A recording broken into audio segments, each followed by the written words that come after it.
KJ and Lyons on WEEI.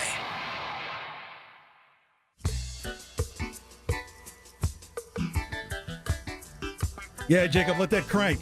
Turn it up, Jacob, turn it up.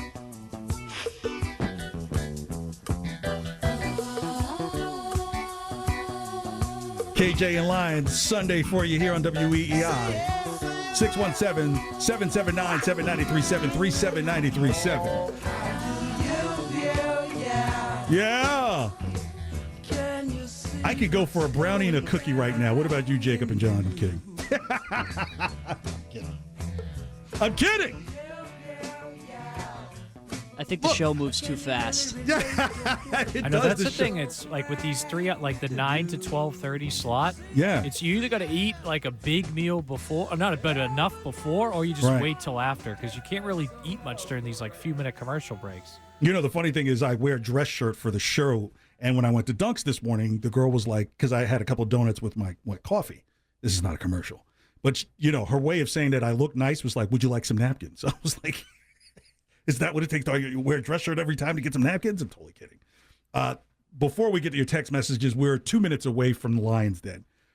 You know, I'm thinking because right now people are concerned about their wealth or where it is. And I'm thinking like, well, what if you were filthy, stinking rich, right? Jacob as well. And thank you. You've been doing a wonderful job for this fast-moving show today. Not your house, not your car, but if there was something you would have in your house that someone would say, damn, this guy is effing rich. Like, what is that little thing that people would be like, they would look at me like, I wonder how much that cost. What would that item be in the house, John? That's a great question. Like a little, like you're talking like almost a handheld type item, like something. It can be just, it can't be like your car or your house. I would say like if they had a specific painting, like a famous painting, because think about it, who really spends that much money on painting except people that have nothing else to spend it on. I know if someone's looking for a Marilyn Monroe original 35 times, I get it to you for $140 million. No offense to art collectors, but it's like you think about all the things you need to pay for before you can even afford to say, "Oh, I'll pay $2 million for a painting or something." Right. Like you got one of those in your house. You got. What? I guess the other part of that is how would you know how valuable the painting was? Because like let's just say it looks like an oil canvas paint of like flowers inside of a vase. Do you know that's worth $50? Do you know it's worth $500,000? I personally, I'd have no idea. Now, of course, you know you're in that house that's big. But if I was that guy, had a big house, already had the cars, I would put cheap paintings on the wall just to see if someone would offer like, sure, I'll give it to you for like $500,000. Be like, okay, I believe them. You know. Jacob, what is that item you would have in the house? Not a house, not your car, that when people in your house, you're like, damn, how much money does this guy have? Artwork. So you would go artwork with? I gave you the example earlier about Steve Cohen's house, and he has this, I think, $100 million sculpture just chilling in his living room, and it's like, I know I can get him the Michelangelo. Can you get me in contact with Steve Cohen? I can get him the Michelangelo that's sitting in St. Patrick's Basilica in Rome. I get it to him for $140 million. I wish I was kidding. I know, but if you get me in contact with Steve Cohen, we can negotiate. I get a commission. Got you. So I'm more more of a show commission or just I mean, look, I will share with you guys. I mean, it starts as a KJ commission if we're going to a bank account first, but I will share with the two of you because you guys work damn hard. And you're a man of the people. Or just the two people, right? Because now if you say the people, then people can be like, hey, I text into the show, where's my cut? I'm more simplistic thing. You know what I would have in my house that would say, damn, how much money does this guy have? I would have like a Coke Freestyle machine in my kitchen. You know those machines where you go to where you could select like 60 or 70 different sodas? Yeah, I got a little nervous when you said Coke Freestyle. So I'm glad it's the soda machine. I said at the kitchen, not at the kitchen table, right? Yeah. No, actually, though, that's an interesting one because the first time I saw one of those, I was almost dumbfounded. I was like, what is this thing? Like, would you not want to have one of those in your house? Yeah. Like, you would never have to go shopping for sodas. A guy would come to your house and just, like, like as the friends are over, the guy is servicing the machine, be like, okay, guys, go ahead and get all the Seagrams you want. You want ginger ale?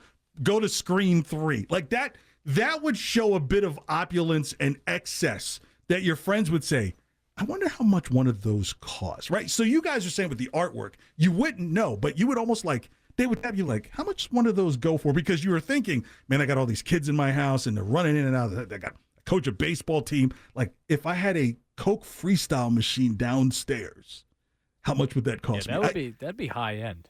If that's high end, I don't know. I mean, maybe someone maybe someone who delivers take that a over service. the paintings. I would too, right? Because even though I try not to be a soda drinker, it would keep people out of my refrigerator. Like it's like there's no reason to open my fridge. Just go to the Freestyle machine.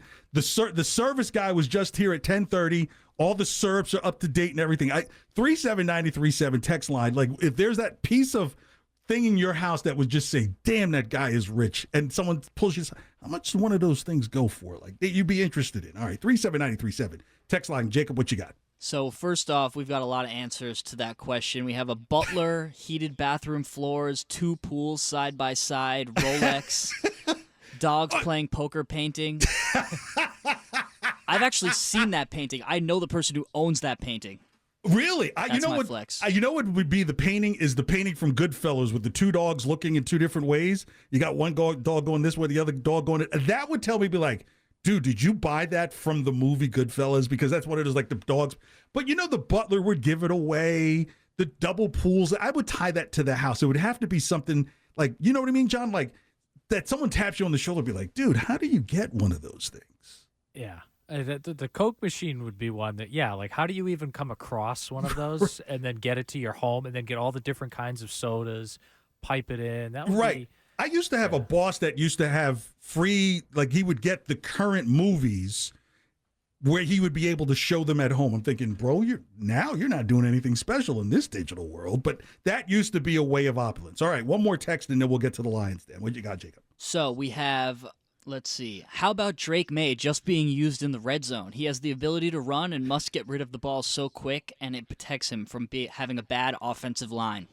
Oh, are we doing relief quarterback, John? Can you do that in today's game? You hear of the phrase mission creep, KJ? No, I haven't heard that. So it's actually a military term, but a lot of that's places why I haven't use heard it. Yeah, is like you go in to have one specific mission, and then all of a sudden you're like, well, I could do that too. Well, I could add on that too. And before you know it, you're in this huge ordeal. That's kind of the thing that would happen if you tried something like that. Like, oh, you can go in the red zone. Oh, maybe you can go from the 25. Oh, maybe from the 30. Right. Maybe from midfield in. And then all of a sudden, he's just the starter. This is like, when do you pull the pin on the grenade? I don't think that's now, if you told me you want to put him in like at the 2-yard line and just run that read option, like what they did with, Cam Newton a few years ago, fine. Oh, maybe you could talk me into that. Even then, maybe you put Joe Milton in, but then you get into putting a third string guy in, and you can't go back to the first string, right? Right, and even then, it's like, well, you do have Ramondre Stevenson who can run in the end zone. You just paid him to do this. Yeah, I'm always against doing things like that because I just think you kind of get creeped into more and more and more and more and more. 37937 text line. 617-779-7937. Still to come, keywords, Matthew Judon, NASA, Joe Wheel, and 4.5. But now it is time for... the Leo on me loves this. Can't lose to this one after. King of the jungle.